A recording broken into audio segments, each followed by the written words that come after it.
चा बंदोबस्त विद्यार्थी आंदोलनाच्या पार्श्वभूमीवर दंगल नियंत्रण पथक ठाण मांडून आंदोलकांना ताब्यात घेतल्यापासून पोलिसांकडून खबरदारी घेण्यात येते। नागपुरात काल ठाकरे गट आणि विद्यार्थ्यांनी सरकार विरोधात तीव्र आंदोलन केलं। संविधान चौकात रात्री 12:30 पर्यंत विद्यार्थ्यांचं आंदोलन सुरू होतं। नागपुरातील संविधान चौकात रात्री उशिरापर्यंत विद्यार्थी आणि ठाकरे गटाच्या काही कार्यकर्त्यांचं आंदोलन होतं। या पार्श्वभूमीवर नागपूर पोलिसांनी रात्रभर या ठिकाणी ठाण मांडून नागपूर पोलीस बसले होते।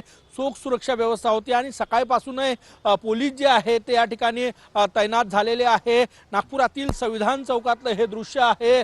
काल रात्री उशिरापर्यंत जवळपास 12:30-1 पर्यंत या संविधान चौकामध्ये आंदोलन होतं आणि त्या आंदोलनानंतर सगळ्यांना डिटेन करण्यात आलं। त्यानंतर दंगा नियंत्रण पथक जे आहे ते या ठिकाणी 24 तास ठाण मांडून होतं। आपण हे दृश्य या ठिकाणी बघू शकतो, कारण की आजही आंदोलनाची शक्यता जी आहे ती वर्तवली जात आहे। त्या पार्श्वभूमीवरच राज्य राखीव पोलीस दल, त्यासोबतच दंगा नियंत्रण पथक आणि नागपूर पोलीस या ठिकाणी नागपुरातील संविधान चौकात तैनात आहे। संविधान चौकामध्ये चोख पोलीस बंदोबस्त तैनात करण्यात आला आहे।